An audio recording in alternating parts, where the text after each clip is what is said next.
Bonjour à tous, c'est le Killer qui vous parle pour la seconde partie de ma review vidéo consacrée au set Mega Bloks Dragons Dragar Castle, sorti en 2003 dans le sous-thème Crystal Wars. Et donc souvenez-vous, hier je vous ai reviewé les figurines ainsi que les 3 dragons et d'autres accessoires. Et maintenant, eh bien, je vais vous reviewer le château, voilà. Donc le gros château, le Dragar Castle, du titre. Donc comme vous pouvez le voir, assez gros, donc ce qui veut dire que je dois bouger la caméra tout autour du set pour vous le montrer. Donc il y aura peut-être des fois où vous aurez le tournis, c'est bien possible vu que ça va être un peu compliqué, mais normalement voilà déjà le château complété comme vous pouvez le voir, donc il y a quand même une bonne tronche. Je vais prendre ma prochaine figurine pour comparer. Voilà, je vais prendre un Dragar, je vais le mettre ici. Si monsieur veut bien tenir. Monsieur ne veut pas tenir, évidemment. Voilà, comme ça. Voilà, vous voyez quand même, ça va quoi. C'est pas un petit château quoi, à l'échelle magnifique. Donc bah un château d'ailleurs qui se divise en 6 sous-sections. Celle-ci, ce côté-là, celui-là, la partie au-dessus, et enfin toute cette partie-là un peu annexe au château, parce que effectivement, comme vous pouvez voir, il y a 4 des sous-parties qui s'assemblent ensemble pour vraiment former le gros château, voilà. Et les deux autres, bah, c'est soit l'entrée du château, soit l'espèce de petite tour annexe à ce niveau-là, voilà. Donc, bah, on va commencer par la section 1, qui est celle-ci, donc l'espèce d'entrée au niveau du château. Donc, première chose à noter, c'est que la plupart, donc, bah, le château va se faire majoritairement à l'aide de plaques comme ça, donc 5 plaques en tout comme ça, donc une ici par exemple, une là, une là, une là, une là, donc ça fait 5, voilà, je ne suis pas trompé, et bien sûr des murs tout faits comme ça, enfin des murs tout faits, voilà, des murs en angle, puis ensuite des murs plus gros comme ça, enfin ces plaques de bois ici, et des remparts, et en fait ça, ces éléments-là, vous allez les retrouver tout au long du set en fait, et non pas du set, voilà, en plus d'autres pièces un peu plus spécifiques sur lesquelles on reviendra. Voilà, mais globalement, le château sera fait à partir de ces pièces-là. Donc pour la partie avant, bah, c'est très simple. On va avoir deux espèces d'arcs avec des torches, comme vous pouvez le voir. Donc c'est des pièces qui sont apparues en 2002, il me semble, si je dis pas de bêtises. Et donc là, qui refont leur apparition. Donc forcément là, on a aussi un schéma de couleurs dans les teintes rouge, doré, avec un peu doré, rouge, et bien sûr les habituels. Couleur bois pour les planches et noir et gris foncé pour les roches, quoi, tout ça. Donc ouais, c'est deux arcs, voilà, hop, donc c'est des grosses pièces en un élément, bien détaillé, mais évidemment avec des espèces de runes qui apparaissent ici, des espèces d'écritures assez cool. Et on a un premier espèce de petit avant-poste, une espèce de petite tour, qui est faite assez simplement. Voilà, comme ça. Avec, comme vous pouvez voir, quelques petites planches à l'intérieur, donc pour y mettre une figurine. Et voilà, la partie du dessus avec juste une petite torche, il n'y a pas grand chose à dire là-dessus. C'est l'entrée du château, voilà, avec un petit avant-poste, c'est quand même assez sympathique. Ensuite, on va passer à la... Bon, attends, je vais virer ça ici, quitte à faire. On passe à la grosse partie du château. Qu'est-ce qu'il y a à dire là-dessus? Bah, ça va être un peu compliqué, hein. Mais globalement, je vais utiliser cette partie-là. Ces deux parties-là sont plus ou moins symétriques. On verra après qu'elles ne le sont pas forcément, mais elles le sont plus ou moins au niveau de la forme globale. Donc, comme vous pouvez le voir, on aura effectivement ces plaques-là qui seront raccrochées aux autres plaques grâce à cette espèce de grosse roche, voilà, qui permettront en fait de faire le premier étage, si je peux appeler ça comme ça. Donc vraiment le premier étage, c'est en fait vraiment à monter le château, hein, comme vous pouvez le voir. Et pour le reste, second étage, donc les murs tout faits dont je vous parlais précédemment, sauf que là c'est un modèle un peu plus gros. Et sur les côtés, ces espèces de pièces assez classe, avec comme pas des espèces de statues de dragon qui ressortent. Donc tout ça est dans un seul moule, voilà. Mais ça ressort comme vous pouvez le remarquer. Et on a aussi l'utilisation de briques pour faire des piliers ou d'autres pièces pour remplir, voilà. Et ça, c'est à peu près ce que vous retrouverez de l'autre côté, en fait. Hein. Il n'y a pas de grosse différence, comme vous pouvez le voir. Bon, là, bien sûr, là, on n'a pas les pièces moulées, mais c'est la même idée, quoi. Voilà. Ensuite, le troisième étage, même. Oui, sous-sol, premier, deuxième étage, voilà, donc deuxième étage. On va retrouver ce type de bâtiment-là, donc des tours avec des piliers, comme vous pouvez le remarquer, une petite échelle pour monter, ce qui est assez intéressant au niveau du détail, hein, il n'y en aura pas tellement que ça, il faut le noter. Et pour le reste, eh bien, si on regarde un peu au-dessus, il n'y a pas grand-chose. Hein. On va avant tout servir de ces plaques-là pour faire vraiment tous les planchers. Il y en a vraiment beaucoup, comme vous pouvez le voir, on a une ici, hop là, et une aussi en arrière, par exemple. Et ça, par contre, ce ne sera pas forcément le cas de l'autre côté, parce que comme vous pouvez le voir déjà, ici on a un canon qui n'était pas présent avant, donc bien sûr un canon qui est activable, alors vous appuyez sur le petit bouton rouge, cette partie-là part. Mais aussi, ce qui est pas intéressant, c'est qu'à l'arrière, on aura une trappe. Donc si j'y arrive, on va casser. Voilà, une trappe comme ça, donc il faut juste activer le truc. Et donc ça fait que le bonhomme tombe en fait et tombe dans une espèce de prison. Donc il tombe dans une espèce de prison. Hop là, Oh là. Et comme vous pouvez le voir, en fait, on a une porte, donc si on veut le sortir de la prison, on a qu'à tout bêtement ouvrir la porte. C'est super compliqué. On a qu'à sortir de la porte, voilà, on ouvre la porte et puis c'est bon. Donc vous m'excuserez, c'est vrai que vous ne devez pas avoir grand chose, mais alors c'est super dur quoi. Et quand même, il faut pas vraiment le tourner, voilà. Donc de ce côté-là, on a un piège, voilà. Donc ce qui vous montre qu'on a vraiment quand même une asymétrie. Et les deux parties se ressemblent globalement, ça il faut le noter, mais elles sont néanmoins différentes. Et ça, vous avez pu le voir avec les petits détails ici et là. Et d'ailleurs, si vous voulez voir l'intérieur du château, donc là vous pouvez revoir un peu la porte d'un meilleur angle. Et comme vous pouvez le voir, en fait, il n'y a pas grand-chose à l'intérieur du château. Voilà, c'est assez sombre. Mais en fait, là, il n'y a rien. Sérieusement, en fait, à part les roches et les base plates, quelques piliers ici et là, donc pour maintenir l'ensemble, il n'y a pas grand-chose. Il faut le noter, ça c'est un détail qui reviendra par la suite. Mais il n'y a pas de grand-chose de... Il n'y a pas vraiment de salle spécifique, tu vois. Ensuite, bah, la fameuse porte, comme vous pouvez le voir, donc on va retirer une pièce archée, voilà, une grosse porte, les deux pièces moulées à l'avant, donc ça rend vraiment bien. À noter, bien sûr, c'est un espèce donc, de pont-levis, enfin voilà, la porte pont-levis, qui peut, donc qui là est ouverte, mais qu'on peut aussi abaisser. Et ceci assez simplement, en fait, car grâce à un système de, voilà, de chaînes, en fait, qui sont reliées autour de ces briques-là, très simplement. Et donc, bah, je n'ai qu'à les enlever. Je n'ai qu'à enlever les chaînes. Allez, toi tu pars. Et toi tu pars. Et donc voilà, là, le château, donc la porte, le pont-levis, est tombé. Et donc comme on peut le voir, là, ça s'arrête là, on a deux petits piliers, et puis bah, pour le reste, si on regarde sur les côtés, il n'y a pas grand-chose. Et donc ça, je pense que ça va suffire pour cette partie-là. Donc voilà, il n'y a pas grand-chose à dire là-dessus, à part le pont-levis. Ensuite, vous avez la dernière sous-section, en fait, qui est simplement cette partie-là, donc qui est rajoutée sur ces murets, comme vous pouvez le voir. Là, je vois que c'est pas bien mis. Mais bon, j'ai pas trop cherché, car effectivement, des fois, on a un peu de mal à vraiment enfoncer les briques, et t'as des fois des briques qui se déclipent, donc ce qui est un peu énervant, vu qu'effectivement, les parties sont rassemblées ensemble grâce à des pièces et aussi grâce à des briques. Et comme vous pouvez voir, elle, par exemple, elle n'est pas spécialement enfoncée. Ça, c'est un peu dommage. Néanmoins, le château est assez solide, car j'ai comme réussi à le soulever, enfin, tout du moins cette partie-là. Voilà. Cette partie-là, tout du moins, elle peut être facilement transportable. Mais voilà, c'est vrai qu'il y a certaines fois des pièces qui se déclipent, c'est un peu dommage. Donc oui, à partir de cette partie-là, n'a pas grand-chose de spécifique, hein, comme vous allez pouvoir voir, là on va, en plus des murs tout faits, on va rajouter des briques entre temps, on va mettre des remparts ici, ces fameuses têtes de dragon qu'on a déjà vu sur les côtés en fait, mais que je n'ai pas notifié, eh bien on va les retrouver aussi ici, voilà, deux petites torches, le drapeau de Raya que vous avez vu hier, donc que j'ai mis là, donc il est censé se mettre là, hein. Et bah, pour le reste, voilà, il n'y a rien d'autre à l'intérieur, comme je l'ai dit, à part les deux pièces pour accrocher les chaînes du pont-levis. Et les chaînes comme power passent par ici en fait, et c'est un système qui marche plutôt bien, il n'y a pas de gros problèmes. Voilà, vous pouvez remarquer derrière l'intérieur de la pièce qui est fait avec des murs traditionnels. Traditionnels, bref. Donc ça, c'est la première vraiment, ça c'est vraiment la grosse partie du château, la partie principale, comme vous avez pu voir. Il n'y a pas grand chose à dire là-dessus. Hein, on a, comme je vous l'ai dit, un espèce de sous-sol, un premier étage, un second étage et un troisième étage. Voilà, il y a même un quatrième à ce niveau-là. Pour le reste, eh bien, vous avez vu comment le château est fait avec quel type de pièces, etc. Vous avez aussi vu l'asymétrie, enfin la dissymétrie au niveau des deux éléments ici, donc ici avec le canon et le piège derrière, voilà. Et vous avez vu que l'intérieur était un peu vide. Et enfin, vous avez vu que le pont-levis peut se baisser ou se lever sans problème, voilà. Je vais poser ça comme ça. Je vais remettre l'avant-poste à l'avant, donc voilà, oui, logique. Et comme ça, je vais pouvoir vous parler de la partie annexe du château. Donc voilà un peu comment donne le pont-levis, voilà, comme si vous le baissez là-dessus. Hein, voilà. Donc la partie annexe, comme on peut voir, qui est reliée avec un pont en fait, et aussi grâce à ces deux grosses pièces rocheuses ici, donc avec plein de pièces de roche qu'on a mis par-dessus pour faire voilà comme une espèce de gros pic. Donc une scène assez intéressante néanmoins. Je veux dire, c'est assez, c'est avec très peu de pièces, mais au fait on peut très bien s'imaginer un combat sur le pont et avec ceux-là qui tombent dedans et qui bien sûr s'effondrent sur les pics. Hein, ça qui doit pas faire, spécialement faire du bien. Voilà. Et donc pour le reste, eh bien, il s'agit d'une espèce de tour donc annexe, comme j'ai déjà dit.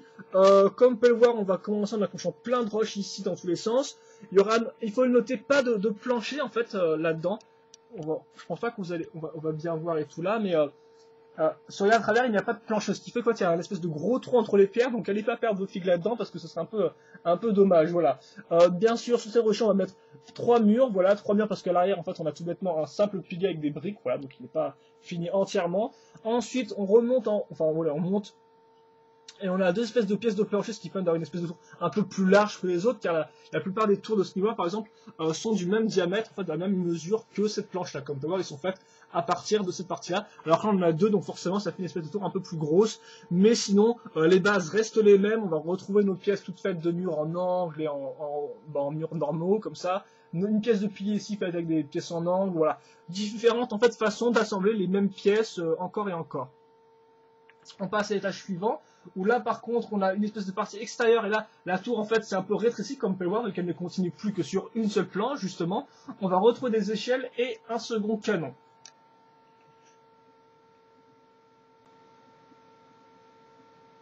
Voilà, excusez-moi, j'ai eu un petit problème de webcam. Et donc, bah voilà, c'est à peu près tout là-dessus. Je sais pas trop, il y a un truc que j'ai en train de tomber, je sais pas ce que c'est, mais c'est pas grave. Et donc, voilà, quoi. Là, vous avez le Dragar Castle. Donc ça, ma revue était un peu chaotique, mais faut dire aussi qu'il est quand même assez gros, donc c'est un peu dur de vous le montrer, c'est encore plus dur de faire les turnaround, donc comptez pas sur moi pour le faire. Donc voilà, pour moi, le plus simple était juste de vous assembler le château en entier et de bouger ma caméra autour. Et donc, je pense, vous avez compris plus ou moins comment il est fait, hein. Donc, bah, je pense que c'est tout. Je vais faire un petit bilan. En fait, dans tout le temps, je vais faire un petit bilan parce qu'il n'y a plus grand chose à montrer. Après, je pourrais vous montrer plus de détails en essayant de mettre ma caméra bien dedans et tout. Mais sérieusement, ça n'aiderait pas. Vous ne comprendrez pas mieux comment marche le site. Excusez-moi, je suis un peu enrhumé là. Donc, voilà. Alors, attendez, parce que là, il y a le fil et tout. C'est assez. Donc, voilà. Un bilan. Et puis, bien évidemment. Je vais un peu bouger ma caméra, voilà. Le bilan, et puis bien évidemment, bah, je vais mettre les autres éléments du set à côté. Je sais pas si je vais les mettre dans le set, je sais pas si je vais mettre les guerriers ou pas dans le set, parce qu'après je dois faire la revue anglaise. Donc ça c'était tous les bonhommes, souvenez-vous, 20 bonhommes tout de même. Oh, vous savez quoi, je veux dire c'est des jouets, allez c'est une review, si vous voulez partir vous pouvez, mais moi je vais quand même mettre les figurines, parce que ouais, c'est quand même un peu le but du château, quoi, ce serait nul de juste les mettre à côté. Et je vais aussi en profiter de faire mon bilan, donc le bilan de Dragar Castle, comme vous avez pu le voir. Donc déjà, on va vite récapituler. Est-ce que je récapitule les figurines? Ouais, vite fait. Donc 20 figurines, comme j'ai dit, c'est très bien tout. 3 camps différents, voilà. Seul problème au niveau des figurines, c'est pour les Dragars, donc leurs mains qui des fois accrochent mal les boucliers ainsi que les armes, même si j'ai peu de gros problèmes dans ce set là, mais des fois ça arrive dans certains sets. Ensuite, le problème que j'ai eu particulièrement, moi, c'est le fait que la peinture était un peu foreuse sur les Dragars, avec par exemple des têtes des fois complètement noires ou presque noires, alors que normalement elles sont censées être dorées, donc une espèce de noir qui sort un peu de nulle part, qui prend sa vengeance sur le doré ou je ne sais quoi. Donc ça c'était un peu dommage, voilà, mais mis à part ça, j'ai pas eu de gros problèmes au niveau des figurines. Elles sont bien, il y a un nombre suffisant, donc franchement ça y va quoi. Aussi, il faut bien noter, on a deux chevaux, voilà, ce qui sont assez cool. D'ailleurs que je vais vous mettre sur le pont-levis, donc voilà, le cheval. 2 chevaux, voilà, 3 dragons ensuite, tous uniques avec un moule vraiment différent. Seul petit problème, les articulations pour 2 dragons qui sont un peu limites, mais bon voilà, sinon à part ça, ça va quoi. Et puis bah, voilà, globalement, voilà quoi, il n'y a pas grand chose à dire sur les figurines, elles sont plutôt pas mal. Et enfin, bah, le château, bah, qu'est-ce qu'il y a à dire sur le Dragar Castle? Yeah. Le son de Dragar Castle, eh bien, comme vous avez pu le voir, bah, déjà, bien sûr, c'est un château qui est impressionnant au niveau de la taille, voilà, c'est bien noté. Au niveau de design, il rentre bien aussi avec des pièces qui reviennent, un schéma de couleurs qui marche bien, et des pièces spécifiques bien casées ici et là qui donnent vraiment, qui ajoutent un petit plus au set, hein, comme par exemple les pièces avec les arches, tout ça vraiment, ça ajoute et ça permet de changer un peu avec les murs et les remparts, voilà. Mais après, c'est encore la même chose, je veux dire, là aussi, niveau jouabilité, c'est... Non, enfin voilà, ce que je veux dire, en fait, au niveau des problèmes, globalement, bah, c'est vide, quoi. Vous avez compris, c'est vide. Il n'y a pas, par exemple, de salle du trône, il n'y a pas de petite armurerie, il n'y a pas de salle de, je ne sais pas, une table pour faire des conférences entre chevaliers, je ne sais pas, ce genre de truc. Non, il n'y a pas du tout ça. Le château est vide, en fait. Donc c'est vraiment à vous de vous amuser dans vos pièces, à jouer avec vos bonhommes et à les faire se battre dans les différentes pièces vides, parce qu'effectivement, il n'y a pas vraiment de mise en scène, quoi. C'est à vous de le faire. Et ça, il faut le noter, parce qu'effectivement, c'est un point qui peut être un peu sensible, car bon, bah, chez Lego, les châteaux, souvent, au moins, il y a plusieurs petits éléments ici et là, ce qui n'est pas le cas avec ces premiers châteaux méga blocs, où au final, il y a très peu, il y a pas d'éléments, quoi. Il faut bien le dire.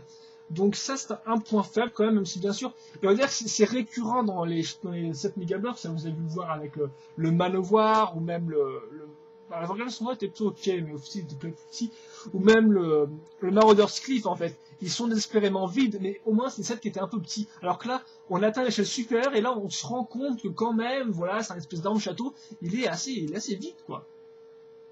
Donc ça c'est un peu dommage. Donc va falloir jouer avec vos figurines et les faire entrer en action si vous voulez avoir un peu d'action, parce que sinon c'est vrai que c'est un peu voilà, c'est un peu dommage. Mais et là aussi, petit problème aussi, c'est le niveau de la jouabilité. Parce que la jouabilité, là, je trouve qu'ils auraient pu en faire plus, parce qu'effectivement, si on part juste du château en lui-même, au final, on a genre 4 éléments, 4 comme ça, 4 éléments de jouabilité. On a 2 canons, donc voilà quoi, des canons. On a une trappe pour une prison, oui, ok, pourquoi pas. Et on a le pont-levis qui est le truc le plus intéressant. Et au final, on a que ça, quoi. On a rien d'autre, on n'a pas de... En fait, on n'a même pas de truc avec les cristals et tout du pouvoir. Alors par exemple, ça, souvenez-vous, on avait eu 2 super mécanismes dans le Manowar et dans le Marauder's Cliff, quoi. On avait, ou même dans le Vorgan Stronghold avec l'espèce de petite trappe avec aimanté, on avait un truc, et là, au final, on n'a aucun mécanisme avec les aimants, voilà. Les mécanismes et les aimants, c'est juste, en fait, la souche d'arbre pour activer le cristal, et c'est tout, en fait. Et donc, ça c'est un peu dommage, quoi, pour plus gros qu'on n'ait pas au moins des trucs comme ça, quoi. Je viens de me rendre compte. D'autant plus que il y avait déjà des mécanismes avec des aimants dans les premiers sets en 2002, donc qu'on ne dise pas ouais, ça se trouve le Dragar Castle a été designé en premier, ils ont eu après des mécanismes avec les cristaux à par la suite, quoi. Vu qu'effectivement, dès 2002, il y avait déjà ces idées-là, par exemple avec la Warriors Fortress, avec les cristaux qu'on met qui activent la statue. Là, bon voilà. Donc ça c'est dommage aussi, donc c'est vrai que niveau jouabilité, au final, on va avant tout, alors lui il va me faire une petite chute, c'était pas dans les pics, mais c'est du faire mal aussi. Faudra avant tout en fait la jouabilité de ce set là, c'est avant tout les figurines, les 3 dragons qui ont plein de mécanismes, ils sont la vue hier, et c'est tout quoi. Le jeton en lui-même est plus vraiment une structure là, c'est plus Megablock vous donne une structure, débrouillez-vous avec ça quoi. C'est ça l'idée. Si vous avez vos 4 murs, jouez dedans, voilà. c'est ça quoi. Donc ça n'en reste pas moins un bon set, hein, je dirais vraiment impressionnant, c'est le plus gros château Megablock Dragon, ça. Pas le plus gros set, qui est effectivement le plus gros set, c'est la Fire Mountain, mais comme son nom l'indique, ce n'est plus vraiment un château. Mais ça, on y reviendra en temps et en heure, donc je l'ai aussi, donc là aussi pour la reviewer, ça reste d'être assez la fête, quoi. Donc voilà, quoi. Donc le Dragar Castle, ça dépend de ce que vous recherchez, quoi. Vraiment, ça dépend. Si vous recherchez un bon playset, donc vraiment pour jouer, je pense qu'il fait l'affaire. Parce que néanmoins, il a quand même ses 3 dragons, toutes ses mini-figurines et tout. Et même s'il manque de la jouabilité ou des détails dans le château, ça va, quoi. Vous pouvez vous en sortir. Après, pour le reste, eh bien, vous pouvez aussi, si vous aimez aussi les beaux châteaux, je pense qu'il convient bien. Voilà. Bien sûr d'extérieur, parce qu'à l'intérieur, comme je dis, c'est vide.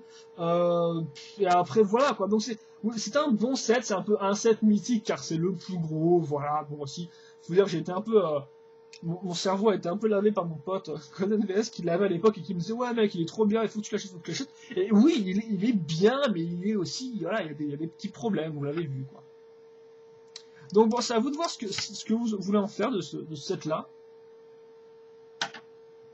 Moi je trouve bien, vu que moi forcément j'aime les gros sets, donc forcément je suis un peu content, mais voilà, c'est vrai qu'effectivement j'aurais peut-être voulu en attendre un peu plus. Je pense que sérieusement ça manque au moins d'un mécanisme avec un cristal qui aurait fait la différence, parce qu'on l'a vu sur le Marauder's Cliff, sur le Manowar, c'était vraiment des mécanismes qui prenaient un peu de place, qui étaient souvent faits avec une espèce d'énorme pièce, mais qui au moins étaient impressionnants, je veux dire à l'échelle des figurines, et ouais, ça marchait quoi. Et là c'est vrai qu'il manque ce petit truc, je pense, pour vraiment donner de la magie au set quoi, parce qu'il a tout le set, il a vraiment tout pour lui. Il a la structure, il a les figurines, tout ça et tout, mais il lui manque cet élément un peu magique qui vraiment le ferait différent, qui le rendrait différent des autres sets, et qui ne ferait pas juste de cette là à l'espèce du c'est le gros château de Dragar et puis c'est tout quoi, voilà. Et donc voilà, je commence aussi à tout caser. Donc c'était ma review sur le Dragar Castle. Donc comme vous pouvez le voir, un set super complet au niveau de la structure et des mini-figurines, un peu moins complet au niveau de la jouabilité enfin des mécanismes dans le château et aussi des détails qui sont vraiment manquants, ça je l'ai bien dit. Mais après, néanmoins, je pense que si vous l'achetez, vous allez quand même bien vous amuser avec. Niveau construction, même si les pièces sont plutôt grosses et tout, je peux vous dire qu'il y en a suffisamment pour le construire pendant un petit moment. Moi, je crois que ça m'a pris genre entre 1 et 2 heures, si je dis pas de bêtises. Enfin, je l'ai construit ça, il me semble, en soirée. Voilà, j'étais assez mort, quoi. Mais quand je l'ai fait. Mais à part ça, voilà. Donc, 3 dragons, 20 minifiques, 3 cristaux du pouvoir. Waouh, quoi. Un gros château, donc vraiment, il y a tout ce qu'il faut. Il n'est pas parfait, mais néanmoins, il est quand même... c'est un très joli set. Donc, bah, si vous avez le prix, parce qu'à l'époque, il coûtait 100 euros, je pense. Après, elles sont un peu de prix. Moi, je l'ai eu moins cher. Je sais plus à combien exactement. Donc, maintenant, bon, il est plus trop trouvable, hein, mais si vous le trouvez pas trop cher sur eBay, eh bien, n'hésitez pas. Voilà. Et vous avez la place, bien évidemment. Donc, si vous avez la place, vous avez les Mega Bloks Dragons, bah, ouais. Si vous aimez le thème, franchement, il vous le faut. Voilà, il vous le faut. Mais, voilà, si vous aimez les châteaux et tout ça, vous risquez d'être assez, bah, ça risque de vous plaire pas mal. Voilà. Et donc, bah, je pense que c'est tout pour ma review du Drygar Castle. Si vous avez des questions, des commentaires sur le set là en entier, sur cette là en entier, que ce soit figurine ou château et tout, n'hésitez pas à me les poser. Et moi, eh bien, je vous dis à la prochaine pour une autre review vidéo. Allez, à plus!